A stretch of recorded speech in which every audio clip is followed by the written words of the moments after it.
ಚಿತ್ರದುರ್ಗ ಜಿಲ್ಲೆಯ ಹಿರಿಯೂರು ನಗರದ ಹೊರವಲಯದಲ್ಲಿನ ಪ್ರವಾಸಿ ಮಂದಿರದಲ್ಲಿ ಜನರಕ್ಷಣಾ ವೇದಿಕೆಯ ವತಿಯಿಂದ ಹಮ್ಮಿಕೊಂಡಿದ್ದ ಪೂರ್ವಭಾವಿ ಸಭೆಯಲ್ಲಿ ಜನರಕ್ಷಣಾ ವೇದಿಕೆಯ ನೂತನ ರಾಜ್ಯಾಧ್ಯಕ್ಷರಾಗಿ ಮಂಜುನಾಥ್ ಹೆಗ್ಗರೆಯವರನ್ನು ವೇದಿಕೆಯ ಸಂಸ್ಥಾಪಕ ಅಧ್ಯಕ್ಷರಾದ ಮಾಯಸಂದ್ರ ರಂಗಪ್ಪ ಯಾದವ್ರವರ ನೇತೃತ್ವದಲ್ಲಿ ಸಭೆಯ ಸಮ್ಮುಖದಲ್ಲಿ ಆಯ್ಕೆ ಮಾಡಲಾಯಿತು. ಈ ಸಂದರ್ಭದಲ್ಲಿ ಜನರಕ್ಷಣಾ ವೇದಿಕೆಯ ನೂತನ ರಾಜ್ಯಾಧ್ಯಕ್ಷರಾದ ಹೆಗ್ಗರೆ ಮಂಜುನಾಥ್ ಹಾಗೂ ರಾಜ್ಯ ಸಂಸ್ಥಾಪಕರಾದ ಮಾಯಸಂದ್ರ ರಂಗಪ್ಪ ಯಾದವ್ ಅವರು ಮಾತನಾಡಿ, ನಮ್ಮ ಜನರಕ್ಷಣಾ ವೇದಿಕೆಯು ಜನಸಾಮಾನ್ಯರಿಗೆ ದಾರಿದೀಪವಾಗಬೇಕು.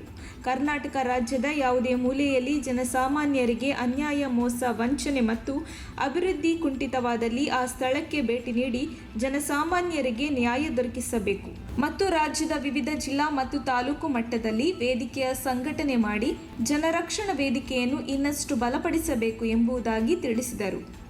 ಈ ಸಂದರ್ಭದಲ್ಲಿ ವೇದಿಕೆಯ ತಾಲೂಕು ಅಧ್ಯಕ್ಷರಾದ ರಾಘವೇಂದ್ರ ಮತ್ತು ಪದಾಧಿಕಾರಿಗಳಾದ ರಂಗಯ್ಯ, ದುರ್ಗೇಶ್ ಘಾಟ್, ಶಿವು ಘಾಟ್, ಮಾರುತೇಶ್ ಕುನ್ನಿಕೆರೆ, ಮುಕುಂದ, ಮಂಜು, ರಾಘವೇಂದ್ರ, ನೂರ್ ಸಾಬ್ ಇನ್ನು ಮುಂತಾದವರು ಉಪಸ್ಥಿತರಿದ್ದರು.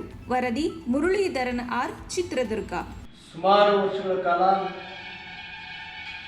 ಜನರಕ್ಷಣಾ ವೇದಿಕೆ ನೆನೆಗುದಿಗೆ ಬಿದ್ದಿರ್ತಕ್ಕಂಥ ಸಂದರ್ಭದಲ್ಲಿ ಇವತ್ತು ಈ ಒಂದು ವೇದಿಕೆಯನ್ನು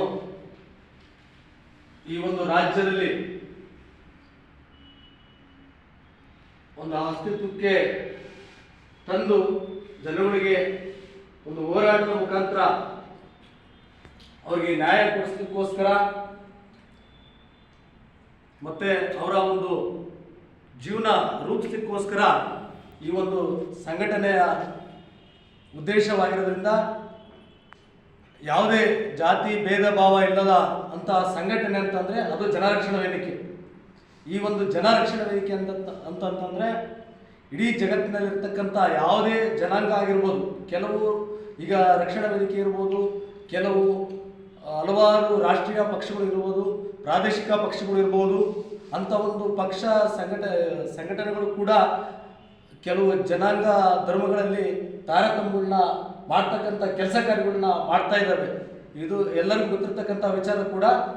ಇದು ಜನರಕ್ಷಣಾ ವೇದಿಕೆ ಅಂತಂದರೆ ಪ್ರತಿಯೊಬ್ಬ ಜನಾಂಗಕ್ಕೂ ಕೂಡ ಇದೊಂದು ಸೀಮಿತವಾಗಿರ್ತಕ್ಕಂಥ ಒಂದು ಜನರಕ್ಷಣಾ ವೇದಿಕೆ. ಇಂಥ ಒಂದು ಜನರಕ್ಷಣಾ ವೇದಿಕೆಗೆ ಕರ್ನಾಟಕ ರಾಜ್ಯದ ನೂತನ ರಾಜ್ಯಾಧ್ಯಕ್ಷರಾಗಿ ನಮ್ಮ ಮಂಜುನಾಥ್ ಅಣ್ಣರವ್ರನ್ನ ಈ ಒಂದು ದಿಸೆಯಲ್ಲಿ ರಾಜ್ಯಾಧ್ಯಕ್ಷರಾಗಿ ನೇಮಕ ಮಾಡಿ ಅವ್ರನ್ನ ಈ ವೇದಿಕೆಗೆ ಬರಮಾಡಿಕೊಂಡು